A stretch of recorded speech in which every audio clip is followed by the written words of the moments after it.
Hello, everyone. Thanks for coming outside me today. Today, we're doing episode 2 of the Average Jack Archery podcast. Thank you so much for coming along with me. Today, we have one of our special guests from all the 50 states. We have John Heitkamp from the great state of Indiana. We're going to have a great conversation today talking about over-the-counter elk tags to Colorado, chasing whitetails here in the East, as well as potentially some saddle stuff. So, John, thanks for being on the podcast, bud. Yeah, thanks, Nate. Yeah, man, anytime. I'm glad you're here. Glad. And again, if you want to be part of the podcast, please do send an email to averagejackarchery@gmail.com, as well as hit me up on the social media platforms, Facebook, Instagram, as well as YouTube. You can go ahead and leave a comment or send me a DM there. And I'm just trying to do this as a podcast tour of the 50 states, interviewing those of you at home who are just like me, the average archer, the average hunter. And I want to hear your stories and your questions and your ideas and your process about how you got involved in the sport of archery and archery hunting. So, John, Yes. wild and crazy. You're headed to Colorado for over-the-counter elk, and you're doing it with a bow. So I think my first question is for you. Do you feel that your current setup, your bow, the poundage you shoot, your draw length, your arrow, the broadhead you're using, do you feel that that easily transfers from the whitetails you're hunting in Indiana out into Colorado, or are you changing things up? Well, it's certainly not what I've got my largest deer with. I think, like we talked earlier before the podcast started, my largest buck's like 139 point. Field dressed, he was like a buck 90, I think. But yeah, I had a full pass through on him with a 410 grain arrow with a swacker on the front.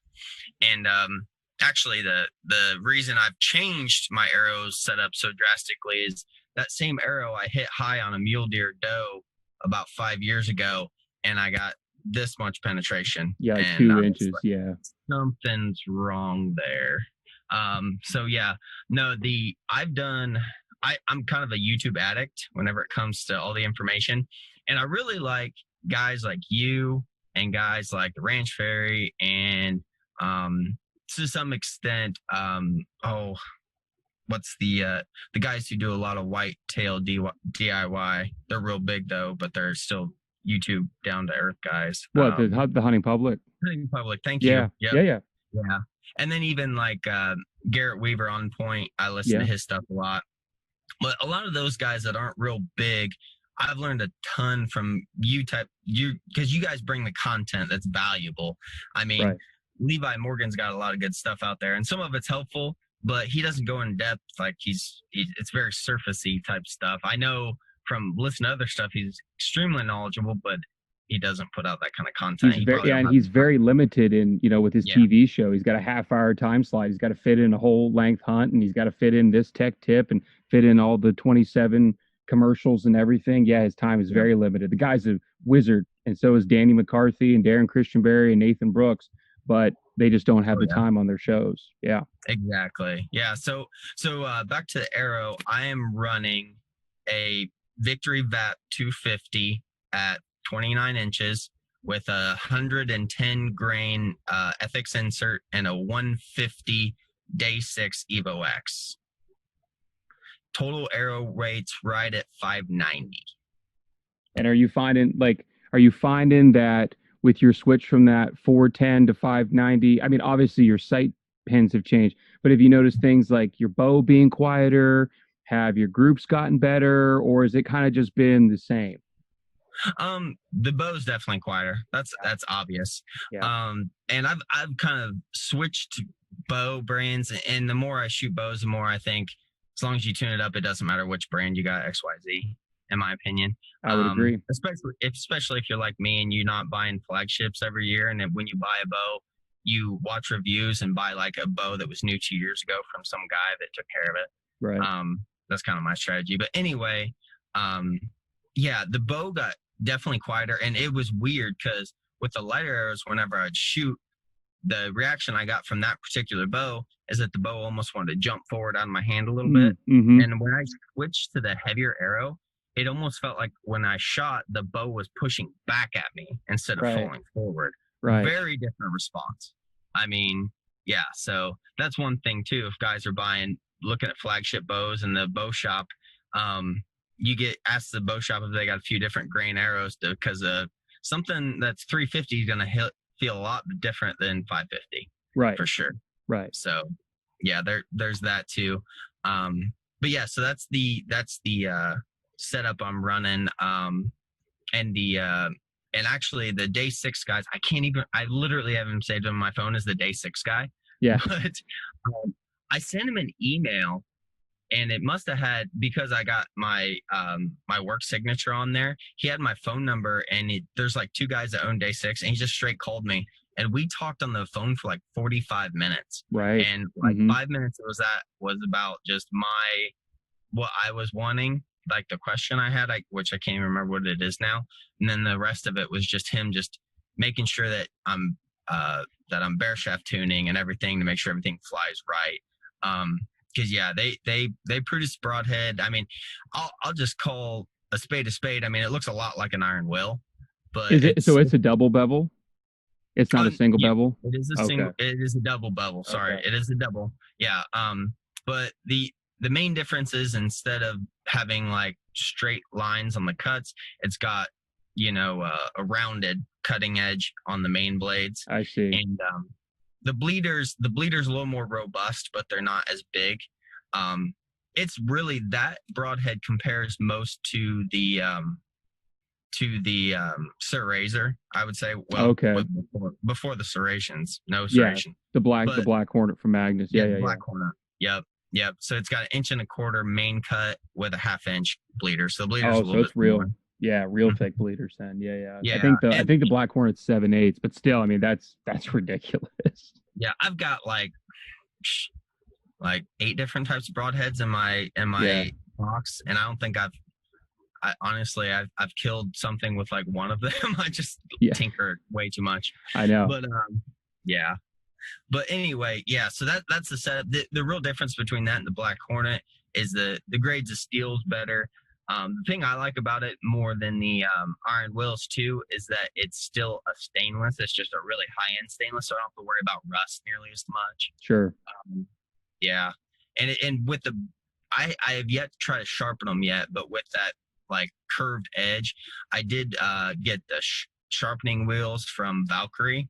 Yeah. And I think I'll be able to sharpen it really well with the paper wheel on that. I've got some fixed 3-blade VAPs, and I sharpened those on that. And yeah, they got scary sharp. Yeah. Plus they got like a mirror finish on them. I could like see myself. It was pretty cool. Right. They were real nice. But yeah. I want to go back to your bow thing here, because this is something I think people have been getting hung up on recently. So you're talking about how you're buying. So first of all, what is the bow that you're shooting? I've got a backup bow that I shoot a lot, and I've got my main bow that I shoot a lot. Well, I've got like 4 of them, so there's no shame in that. But yeah. Yeah. I got a bow shop that got me onto Prime years ago, so I shoot a CT3. Okay. That's my main bow, and then I have an Elite Option 7 that I bought a while ago. And I can't get myself to sell, because even though the draw cycle isn't what I really want, and the grip isn't perfect, I just keep hammering arrows with that thing.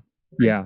Well, this is what I wanted to get to, this whole 2 different potential bow thing, but also, so did you buy these brand new, or were these a used purchase? Nope. One of them was a bow that I bought off my local bow shop, but it was the owner's personal bow that he had for a couple years. That was the Elite. And then the other one was an eBay purchase, which is kind of a roll of the dice, but things looked okay. And I mean, I got that CT3. That's one thing that's weird with the primes, is they just don't hold their value, but they're nice. They're really nice bows. They are really nice bows. The main problem they had is because they had the draw specific cams. So if you're going to buy one of those, make sure you really know your draw length. Right. But I purchased that CT3 when it was just a year old, and it came with a Hamsky Trinity on it for like $650. Oh, wow. Okay. Yeah. So yeah, the flagship, it was like, I think it was $1,100 new, and then I ended up getting like a $200 rest on it. and after it was just a year old. So Yeah. yeah, Right. Yeah. And yeah. this is something. So like in this is, so you beefed up your arrow because you kind of knew I needed to change. I needed to make that difference in that, increase your you're going with a super micro diameter with that Victory VAP. Hmm. You're going with a lot of FOC there. You're talking, 260 grains up front with that 150 and the 110 insert, right? I think it's what Yep. I down here. So you knew you Yeah, needed to beef FOC up. is right at 19. Yeah, okay. So you got, I mean, you're almost, I mean, you're like 60 grains away from street legal Ashby. I mean, you're gonna blow through, particularly at Indiana whitetail, but I think Mm-hmm. in particular at elk, you're not gonna have a problem. But you didn't feel the need with your bow setup to go blow the doors off on buying something that, I need this short axle to axle thing, or I need to be shooting. Like, so what poundage are you shooting? You shooting 60, 70 pounds or even lower? Yeah, I'm 30-inch draw, 70 pounds. Yeah. So, I mean, it's not like you were like, oh, I need to go out and be Cam Haynes and shoot 80 pounds, this, Yeah. that, and the other thing. You've had really good experience with that. So, in terms of the buying the used bow and enjoying it, were those things like, let's take, for example, the Prime, because that was something you actually got your hands on first before you bought. I'm Yep. assuming you did and you put some arrows through it. Was that something that And was the like elite, just, I had the elite first. oh, the Elite first? I'm sorry. That's Yeah. right. Yeah, The no, Elite you're first. good. Was that something that you were like, gosh, like I don't, it's not perfect for me, but it just works? Or was it a purchase like I need a bow and this bow is available and I need it now? Yeah, it wasn't that I needed it. Yeah. I like to kind of, like I said, I guess at my heart, I'm a gear guy and I like to watch different videos and different bows and stuff. And that one was real close to the specs because my thought with myself having a 30-inch straw, I don't need a 5-inch brace height, and that one Correct. specifically was a 7-inch brace height. And he had told me before, he's like, man, this thing is just a tack driver. And he's like, and it's pretty darn fast for being a 7. So, because you're a guy, even if I had a 32-inch draw, I still don't want an IBO bow of like 310. It's just a dude thing. Like, Right. Yeah. I don't want to be too weak. Want to It's man just up a how it little is. bit, Exactly. But I got that thing, and that was one thing it was interesting because the shop owner had a 28-inch draw.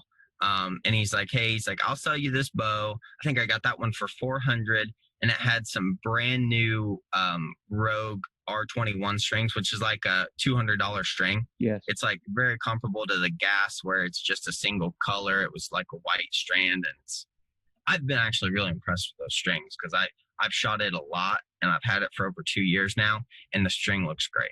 Yeah. Like, yeah, it's holding up for the money. I know you got videos on cheap strings and they're great, and that's fine. But yeah, man, I'm telling you, sometimes too, investing in something like that, like, because at this point, if I'd shot that bow and I just put basic strings on, I would have put 3 sets of strings on it already. Potentially, yeah. Like I made the video about the cheaper strings, and they're perfect for somebody like my wife who shoots couple times a month. She doesn't bow hunt. She just target shoots. They're great. But I don't have a single complaint about my winner's choice strings that are on all my elites. Like I don't have a single, and they're like almost a $200 set. But I get, and I do thousands and thousands of arrows a year.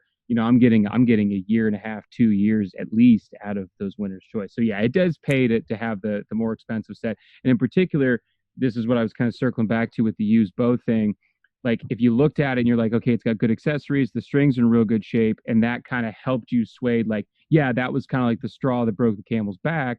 Because if you're looking at it, you're like, it's 400, but I'm going to need to buy new strings. The accessories kind of suck. Yeah. This, that, and the other thing. I don't think you probably would have made that purchase. Yeah, probably not. And it wasn't specifically the one I'm looking at. I've still got one bow out there that I really want to get my hands on and try. That's a Bowtech Realm X. I want to, because I've never heard anything but good things about that one, except that it's a Blowtech and it'll probably explode in my hand. But I've also got an old Bowtech hanging out at home too. Yeah. And it hasn't blown up on me yet. So knock on wood. I feel bad for Bowtech too, because it was just 2 or maybe 3 years. They just had a bad limb manufacturing hiccup. I don't know if it went from out of house to in house and there were issues, or in house to out of house. I don't know what it was. It's all been resolved since like probably 2014, 2015. It's or 16 maybe at the latest. It's been okay, but yeah, they still have the Blowtech background to them, which is a shame. Yeah. But and but they make really the good one bows. I've got. Yeah, the one I've got's like a 2011 model. It's a Bowtech Invasion. For somebody who's just a hunter, it's great. It'd be great. Yeah. So it's got a 7-inch brace height. It's a 30-inch axle to axle, so it's pretty. It's my ground blind bow, and actually for the tech guys, it's 31-inch axle to axle. But yeah, it's a great little bow. But I'll tell you, I being kind of a heavy DIYer, but I'm not willing to pay for expensive bow crest. I can't even pronounce what it is, but it starts with like SY something. Yes, yeah. I've got that press, and it's an awesome press. I've on my old Prime. Here's another, but hopefully the wife don't listen to this because she don't know how many I've got. But on my old Prime, I put a whole new set of strings on with that Cinema press, and it worked just fine. And that was the old Prime cams.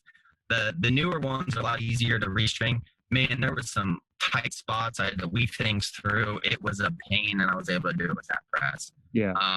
But anyway, if you've used it before, that you have to physically pull the rope with your arm to get the bow to press.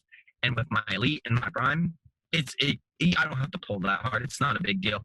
That Bowtech's got a ton of tension on them limbs. Yeah. And it's different, and that's why they have such good speed numbers, because I think the limbs are preloaded so much that's why they perform, but it's also a lot of stress on the system.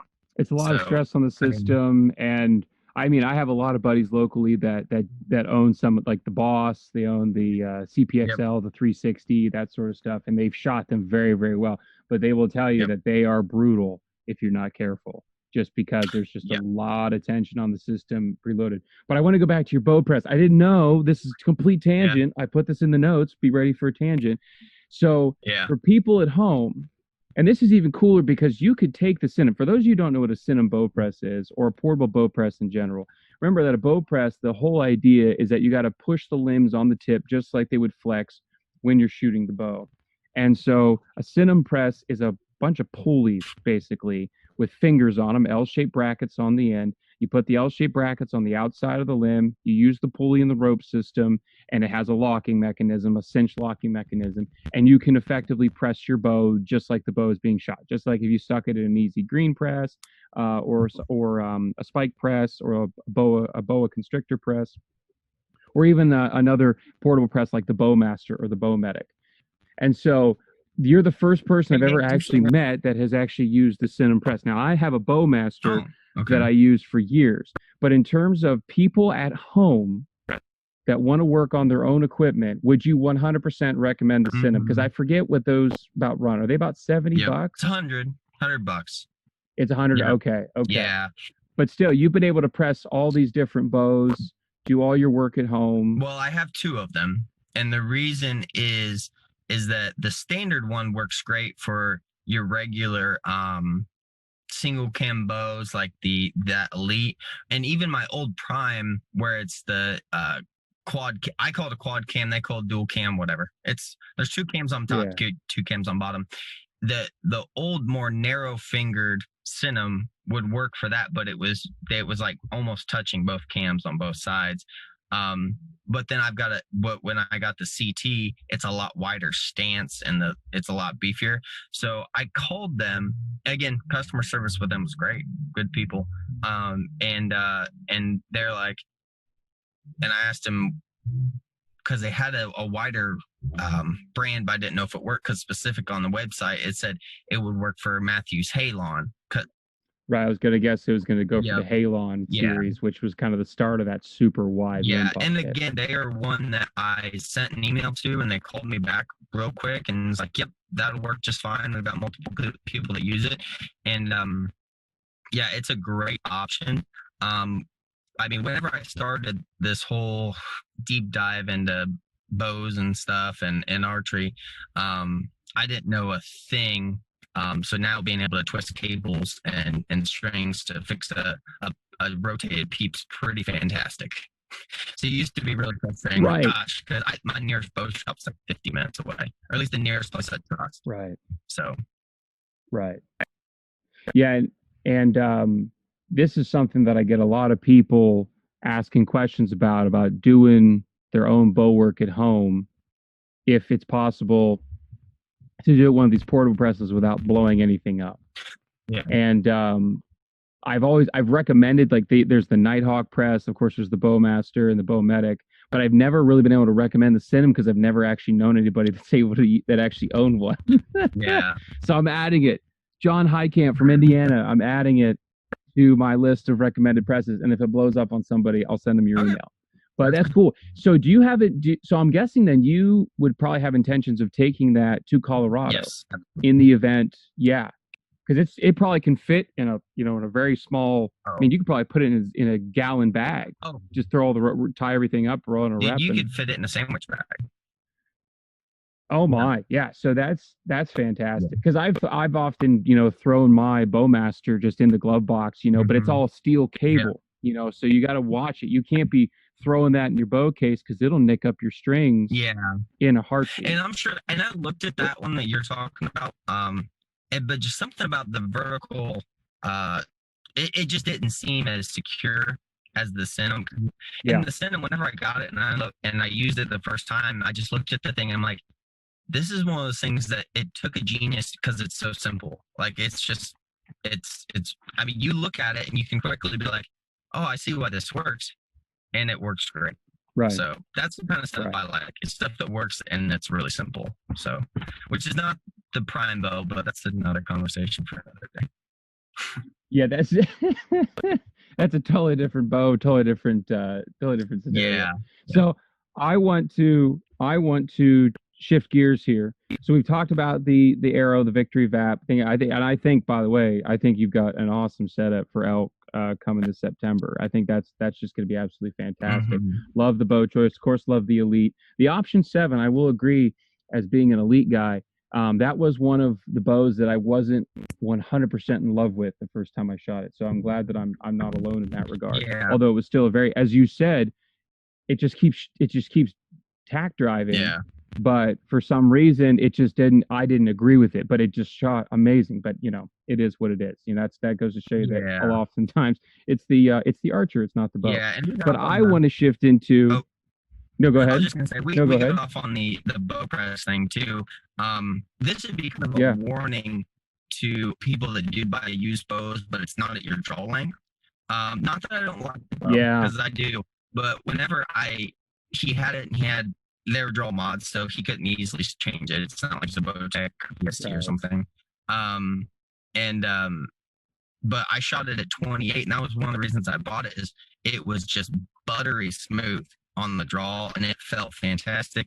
Backwall, I mean, I love how people say Elite's got the best backwall. I'm like, dude, it's a draw stop. Like, it's gonna have it's a limb stop. Yeah, it's not. They cheat a little bit. Yeah, I mean, everyone's like, oh man, it's so amazing. I'm like, it just it's limb, man. I mean, that's why it's so good. It's solid.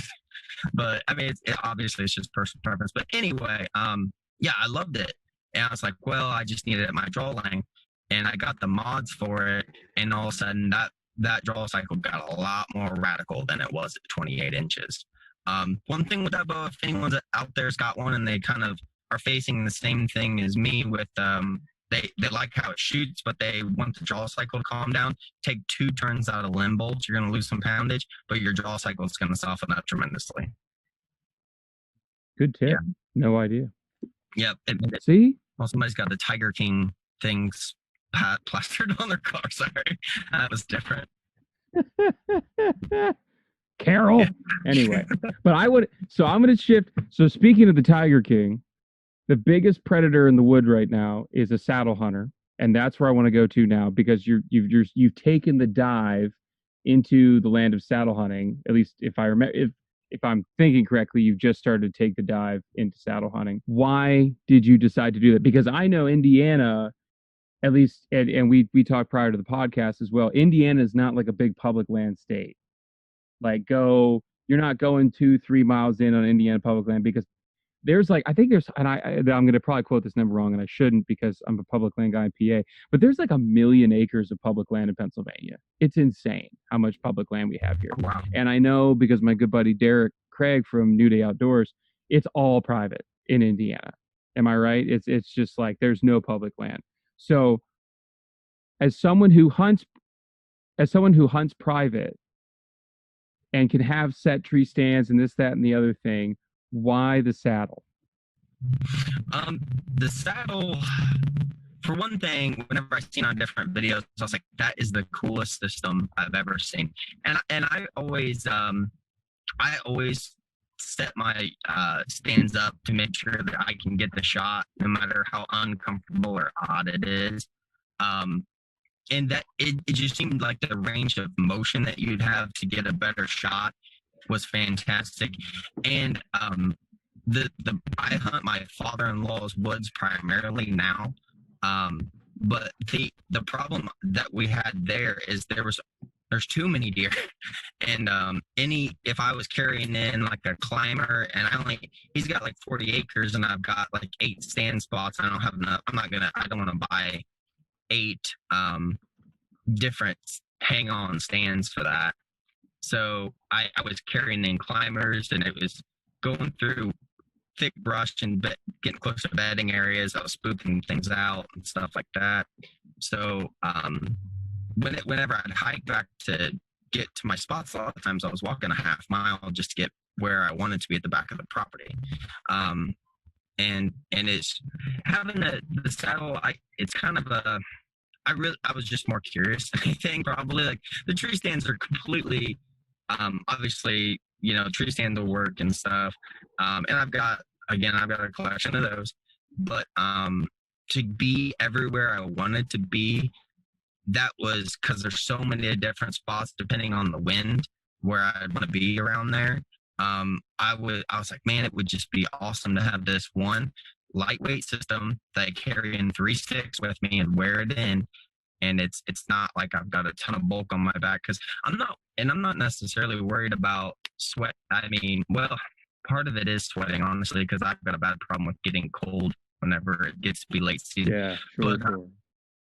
Yeah, but anyway, so that is a benefit, but I'm not worried about put in the work. The sweat would be the main concern there, but yeah, it's just a lot more sleek and easy, and you can get up and down the tree a lot quieter without all the extra, swinging. Even I got a lone wolf stand. It's a great stand, fantastic stand, more comfortable than you'd think it would be. But still, when you pull that thing off of your back and swing it over on the tree and strap it and do everything you got to do, if you're wanting to set 20 yards from a bedding area, it's pretty tough to do that without really setting them off. And I think the saddle, you can be a lot more stealthy on your way up, because once you're at the top and you get that little platform set, which this is how new I am. I haven't even bought the platform yet. I've just got the saddle. So yeah, so that was more or less, I bought a lot of curiosity, but there's so many things about it that I liked. And because I've been out to Colorado 3 times unsuccessfully for mule deer, and the spot that I'm familiar with isn't an open area where you can glass, but we've had trail camera pictures of just huge studs, that would be something I would love to try that for muleys. Obviously, we talked about I'm going to go out for elk later on this season, or later on this year. But yeah, that was one thing I thought for that. And one of my other buddies that I hunt with, he kind of has been watching a lot of the YouTube guys and the hunting public guys, and he's like, you want to go down south to do some public land? And I was like, yeah, that would be awesome. So if I do, that's definitely the setup I'm taking. So yeah, I was really curious about the saddle, because a lot of people that I get comments on videos and whatnot, they're like, saddle hunting's only for those guys that hunt public land or those guys that go in deep, right? They're like, I don't need that super tree, that lightweight tree diaper, stuff. And more people I meet are more and more people like you, where they're like, I'm tired of lugging a 20 to 30 pound climber, or unless they have a really expensive climber like a lone wolf or an XOP or something like that, a Summit open shot, something like that, it's lighter. Yep. They're still like, I'm tired of lugging this thing. If it's a climber, you got to pick the right tree because Yep. you can't have any branches in the way or you're going to be doing something super sketchy. And, a lot of people are starting to figure out that if you have pre-hung stands on private and you do that 2, 3, 4, 5 years in a row, sure, you might continue to be successful, but you might not continue to be successful on bigger class deer. They're going to figure it out. They're going to pattern you. You're going to have to be more mobile, even on your more private land situation. And I don't know. I mean, when you get your platform, you'll have to shoot me a message and let me know how comfortable it is compared to a tree stand. Because for me, I have a bad back, and I've said this before on podcasts and videos.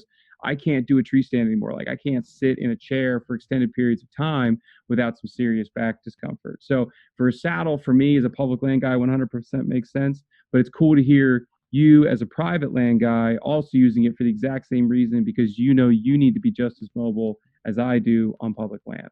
Yeah. And part of the reason why I'm looking forward to that this fall is because, like I said, I've got my father-in-law's woods that I hunt. And for the guys out there that are pure public land guys, I mean, in Indiana, the best hunters don't always get the best bucks. It's whoever's got the spots that have the deer. That's Right. just how it is. And the guys that are dedicated knock on tons of doors. I happen to be lucky. I met one person that had some acreage down south where I got my biggest buck so far. And then whenever I got married, hey, my father-in-law happened to have 40 acres in the prime spot in our county where we live at, where all the big ones are killed. So I'm like, well, that's good. Sounds So, like anyway, sounds like mobility is needed there. Yeah, exactly. But anyway, it's a 40-acre square, which don't sound very big, and it's surrounded by corn, but it's really super thick. So I've got at least 8 different spots in there, depending on the wind and pictures and everything where I'd like to be. And I don't want to have to hang 8 stands before the season starts. Some guys like say, "Oh, 8 stands ain't that big a deal," but I don't know. I'm also like you. We're real similar framed. I'm like 6'3", 215. A cheap stand is really not comfortable for me. No, it's really not. Yeah, and that's where I had at one point I had a Summit Viper and it was really comfortable except for the front bar hit my knees. My legs were hitting the front bar of it and it was just not working.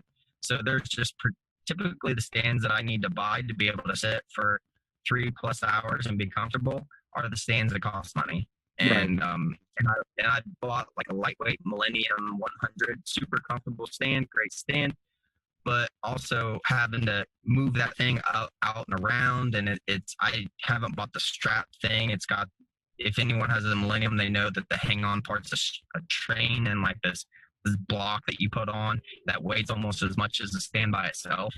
And it's not quiet, and I've busted I don't know how many bedding areas trying to move that thing from my evening stand to where I want to be in the morning and stuff like that.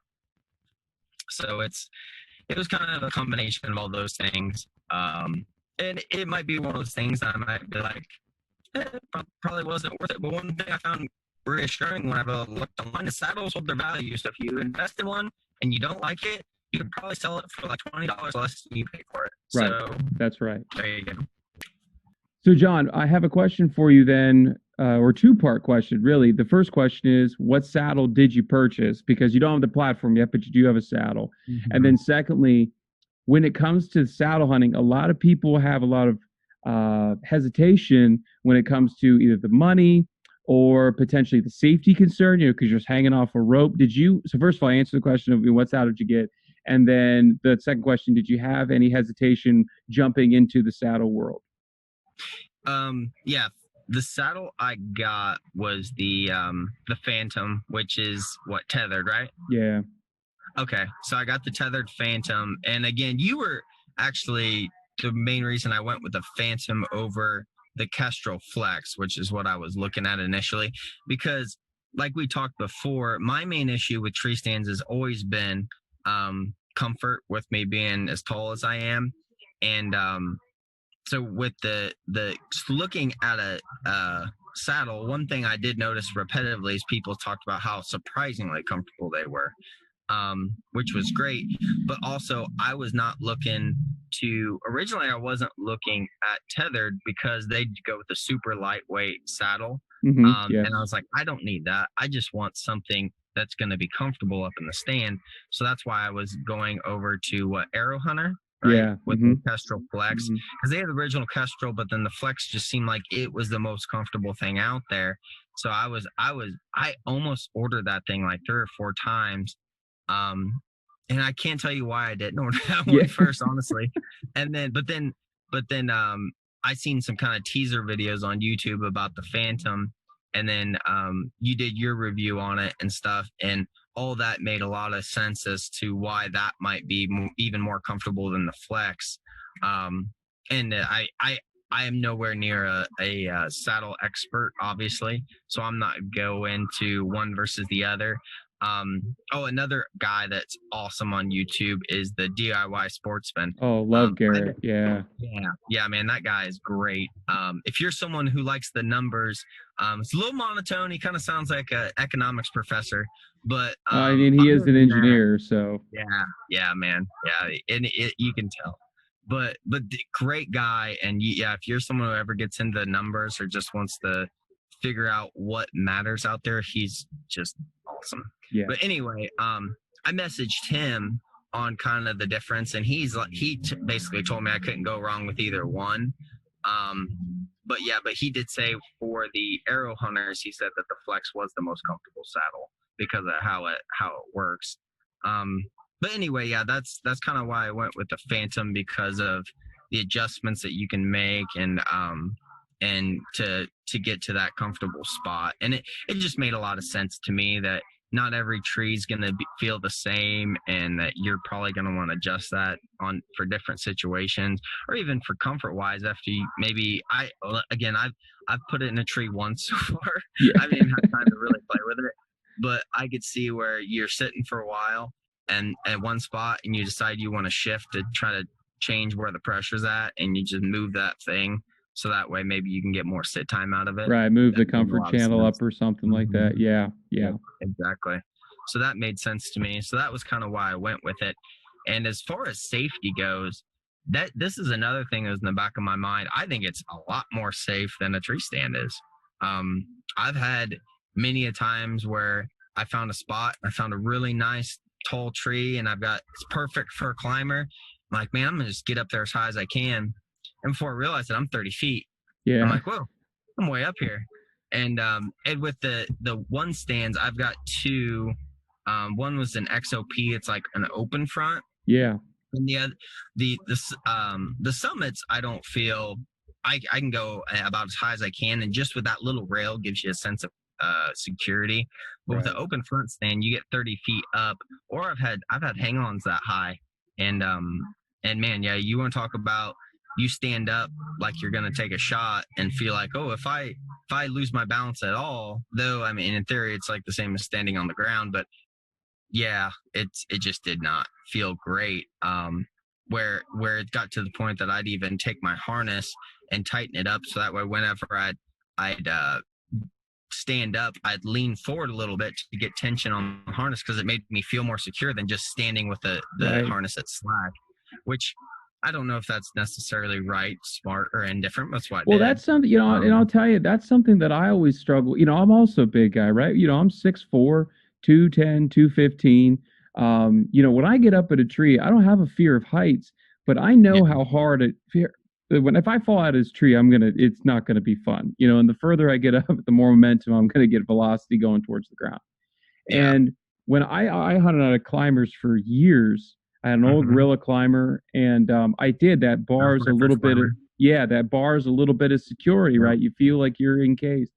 And then a couple years ago, when I got my first hanging hunt set up with the XOP Vanish, it was so nice, the lightweight and everything. But oh my gosh, I literally felt like I was sitting on a bump on a tree. Like I shot all of my deer sitting down out of that tree. Yeah. I did not stand up because I did not feel comfortable. And it wasn't XOP's fault. Sure, the platform's a little bit smaller, and I got 12 and a half size feet and everything. But it's funny you bring up that tightening of your standard 4-point tether, the strap that comes off your back.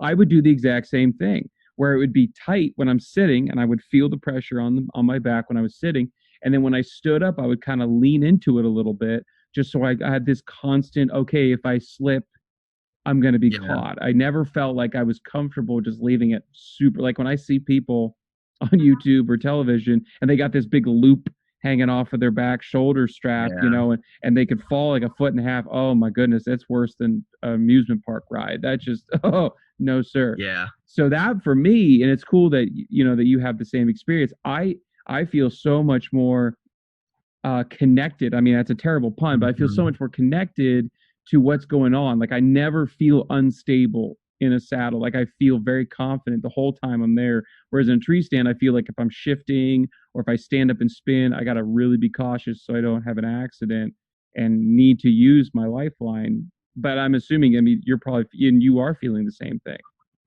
Yeah. Yep. Absolutely. So the idea of constantly having tight tension to the tree, if anything, that seems a lot more safe than your traditional tree Right. stand.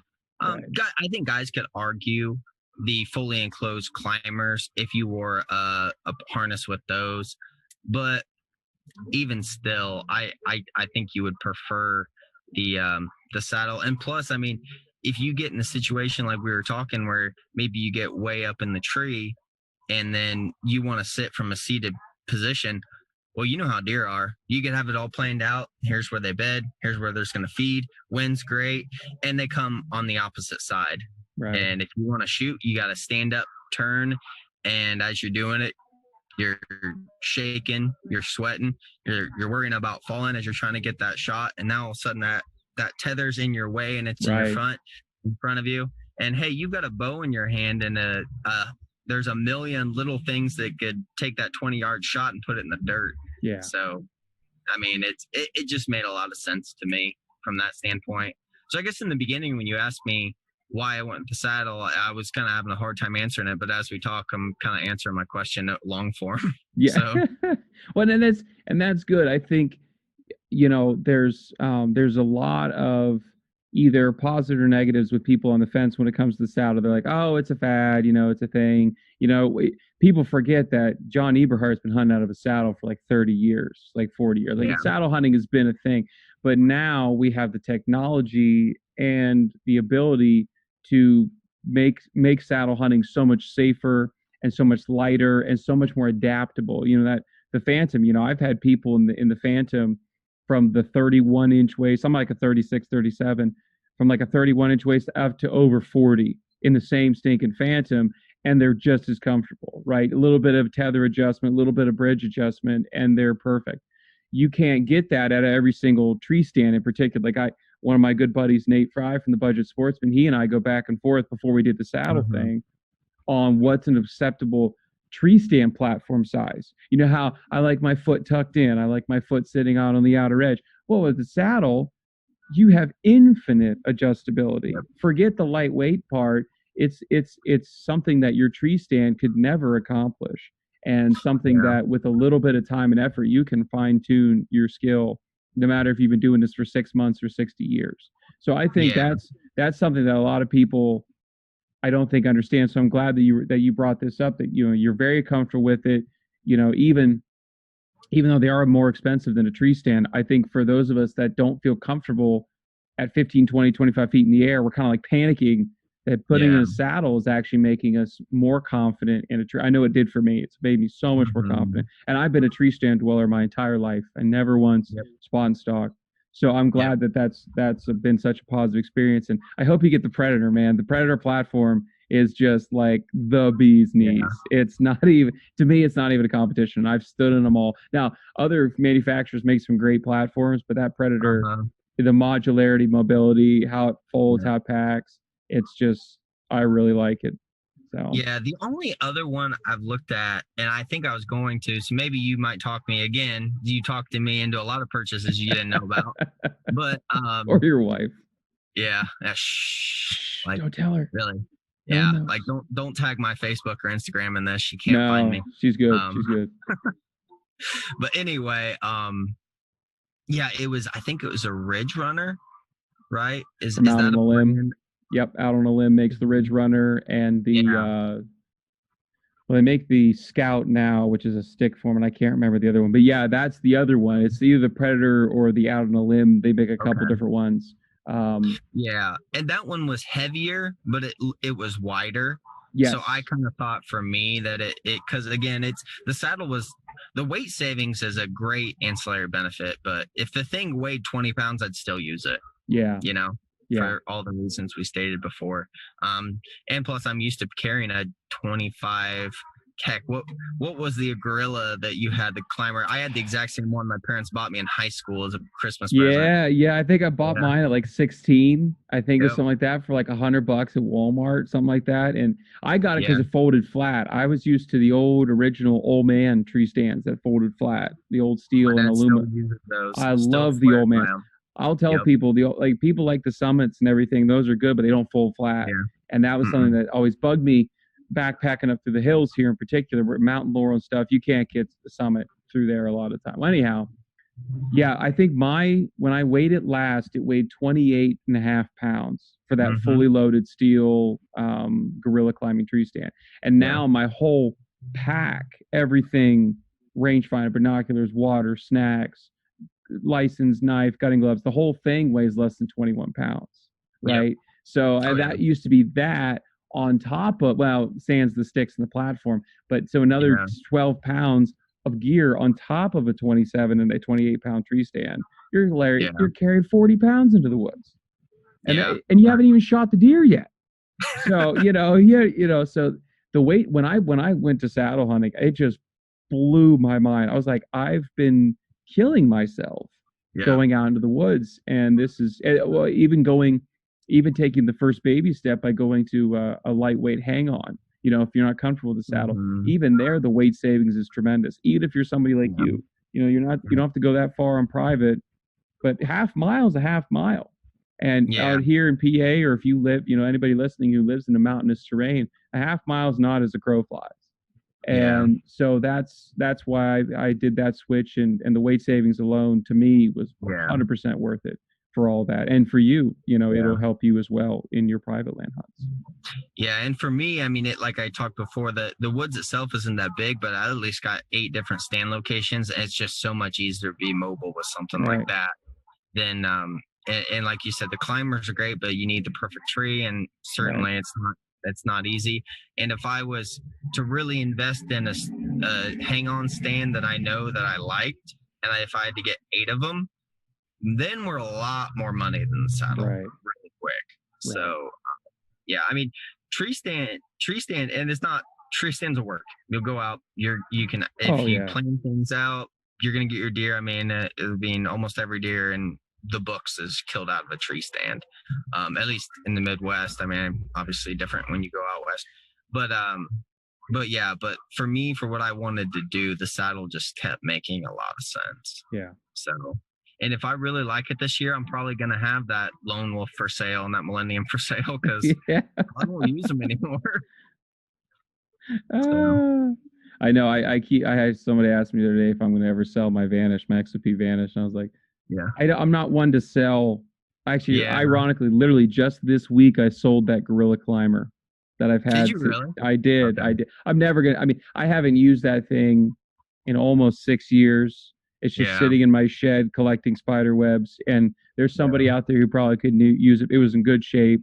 Someone who can use it better than me. I killed a lot of deer out of the thing. Had a lot of nostalgia with it, but there's a time and place for things to be done running their course, and it was done running its course.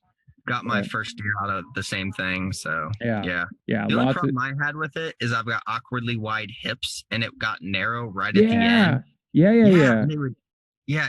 Heavy clothes, or even I could certain harnesses that would have buckles right on the sides, like I would wear the harness that came with my Summit stand, and the big plastic buckle that was on the side would always hit. So if I was wearing that harness, and I had that tree stand, I couldn't stand up. I just have to shoot sitting down because I'm going to make noise. You make a lot of noise. I could never use a hand muff out of it. Yeah, because again, we're big dudes. We're kind of anomalies in a lot of ways. But yeah, like that's again another thing. I was cramped, And I stood one time. I used a buddy's open shot, summon open shot climber, and I could not do that. Like climbing a tree with my back completely exposed with no real lineman's belt, because you can't really run a lineman's belt. You have to tether yourself off the top. And oh man, I got about 4 feet off the ground and said, no, this is never happening again.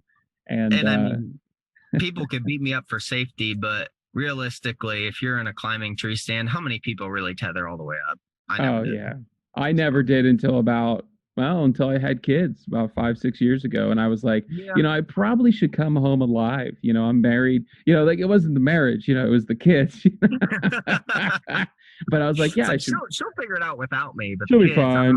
She's good. But now I got 2 little girls and yeah, so that's when I started about 5 years ago. And so now with the saddle in particular, you can't be unsafe. You have to be stupid to get in trouble. And so that's another big thing, and and another advantage, I think, in that regard. But anyway. And the boys from Tethered have posted the videos of it. Almost seems impossible to fall out of the saddle, the way they're hanging upside down and all sorts of stuff. I'm like, I will not be doing that at 20 feet. So no, and a lot of people forget too is that this is the type of stuff that rock climbers and arborists. Now it's not the exact same harness setup, obviously, but it's very close. And those people are literally doing that daily as their job. Well, at least the arborists are. They're climbing trees with a chainsaw with that type of gear on. Yeah. So I think people forget a lot of that, and it's nice and reassuring to know as a beginner. Heck, I'm just really a beginner. I've been only doing it. This will be my second season. I started with a DIY sit drag last summer. So even I'm new to it. So it's always a constant piece of reassurance knowing that when I'm just hanging there by a piece of rope, that I'm really okay. I'm actually probably more secure than I was in a tree. Yeah. Right. And I mean, the way I look at it is you could say you're hanging there by a piece of rope. Yeah, but you're also hanging there by a piece of rope that's rated for like 2,000 pounds. Yeah. So be all right.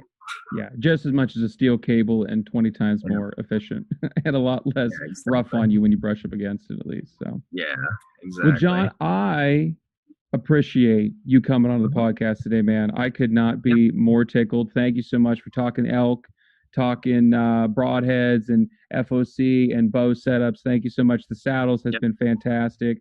Hope Indiana's season is very successful, as well as that over-counter the elk, man. If you get something, I expect pictures. I need pictures if you shoot something. But anyway, any social media plugs that we need to follow as a general public, or is it all private for you? Not yet. Yeah. Okay. I'm just making sure. Private. Some people I thought about making some videos. I actually did my own research on clocking arrows and did groups of 30 yards and measured the spacing and stuff. And I got an Excel spreadsheet, and I thought about doing a video on YouTube about it. Because with the rogue strings, the arrows naturally clock to the right. Yes. And I shot better groups with it going the other way. So, oh, really? Yeah, it was funny. So it's a wash. Yeah, it really is. I mean, it's not like okay, well now I gotta fletch them all to the left to go opposite. I'm like, no, it was just me. But it'd be worth a good video. It'd be worth a good video. We'll plug it. Yeah, if I ever do put it out there, that'd be great.